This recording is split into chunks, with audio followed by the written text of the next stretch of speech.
I asked her directly, and she didn't flinch. No denial, no tears, no excuse, just a calm, almost bored look. Yes, she said. I cheated. Her voice was flat, emotionless, like she was reporting the weather. I waited for an apology, a flicker of regret, anything to show she understood the weight of her words. Nothing came. Instead, she added, I don't regret it. I felt nothing. It just happened. I'm not sorry. The words slammed into me harder than the act itself. Not because I hadn't suspected something, but because she didn't even care that I suspected or that it destroyed me. I opened my mouth to speak, to demand some hint of responsibility, but she interrupted with a shrug. You're overreacting. I don't owe you guilt. Her calm detachment was humiliating, shocking, final. In that moment, I realized something I hadn't been ready to face. This marriage was already over, and she felt nothing at all. I didn't yell. I didn't plead. I just stood there, stunned, feeling the cold clarity sink in. She had crossed a line I could never bridge, and she didn't even notice the damage she'd left behind. Before everything fell apart, our marriage felt safe, comfortable, predictable. We had routines, shared responsibilities, plans for vacations, and milestones we assumed we'd reach together. On the surface, it looked fine. I thought stability meant trust, and I believed we were secure. We laughed sometimes, talked sometimes, and existed in a way that felt normal. I prided myself on being reliable, on showing up for her in ways I thought mattered. I thought loyalty counted. That quiet consistency was proof of love. Looking back, I can see now that stability had replaced intimacy. We functioned, but we weren't connected. I mistook calm for closeness. I mistook routine for happiness. The cracks were there, subtle, but I didn't notice, or maybe I refused to. Everything seemed normal until it wasn't. The marriage didn't collapse in a single moment. It eroded quietly, with tiny shifts in attention, affection, and honesty that I explained away because I didn't want to admit the truth. The changes didn't announce themselves. They crept in quietly, almost imperceptible, until they were impossible to ignore. She started keeping her phone close, turning the screen away when I walked by, taking it with her everywhere. I noticed, but I told myself it was harmless. Just privacy, just habit. Her schedule shifted too.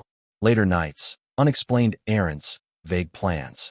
When I asked, she gave short, casual answers designed to end the conversation. I convinced myself it was work, stress, or just life. I didn't want to be the guy who questioned everything. Affection became scarce.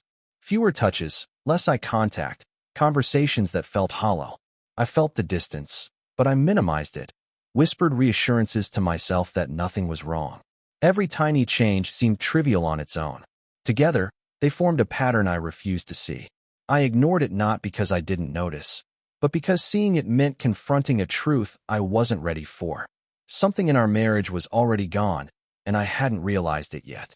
The red flags were there, subtle but persistent, and I kept finding ways to explain them away.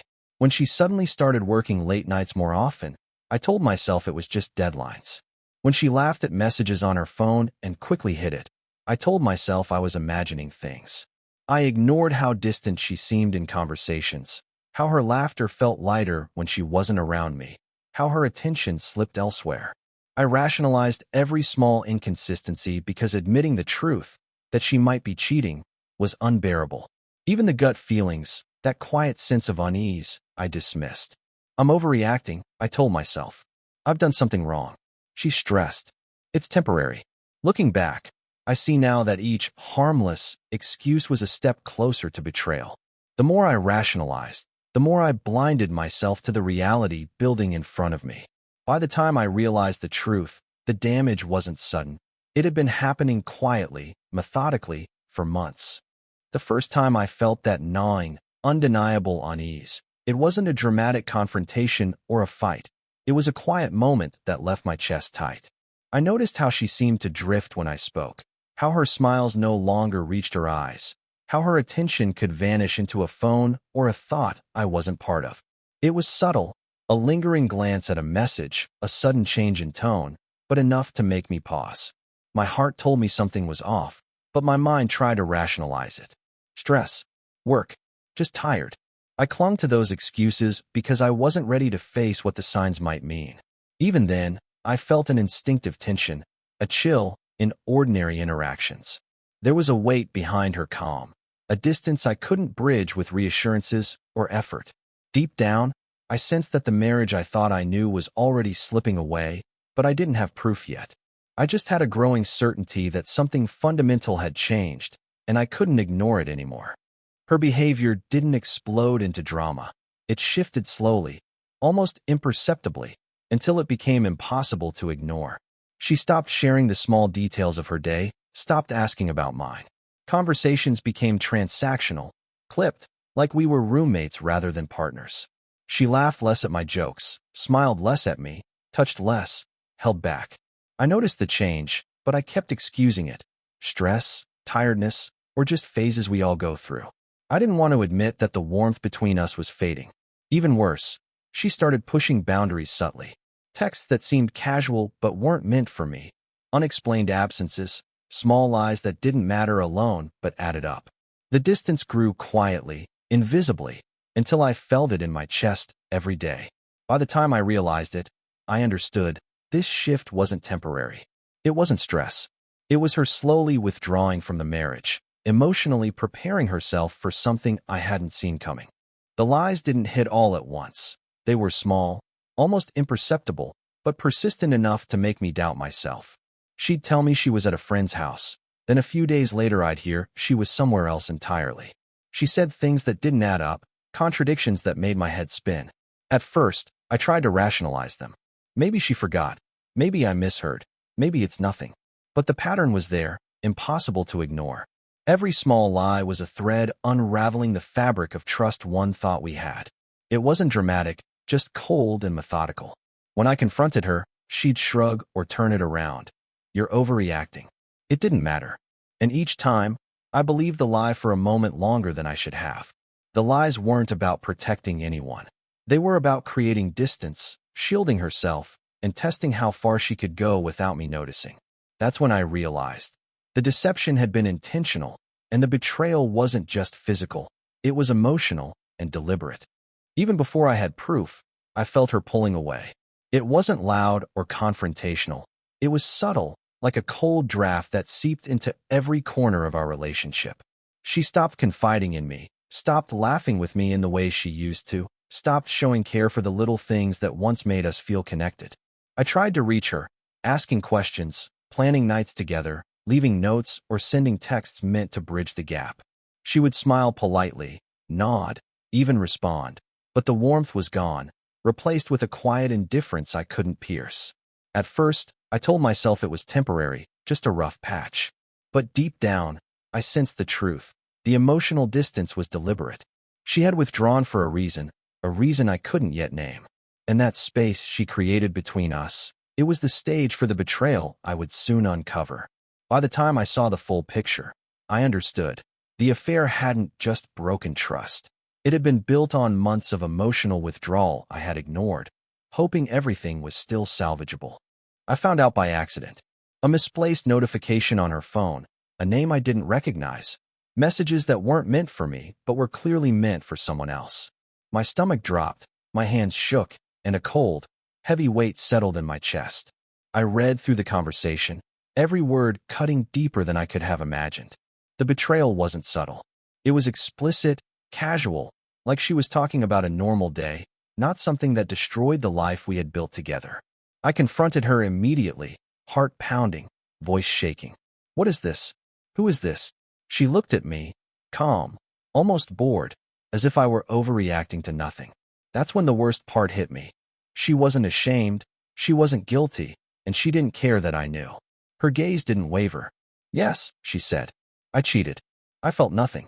I'm not sorry. Those words, simple and cold, confirmed what I had been ignoring for months. The emotional distance, the lies, the subtle changes, they weren't accidents. They were all leading to this. I couldn't believe the calm in her voice as she admitted everything.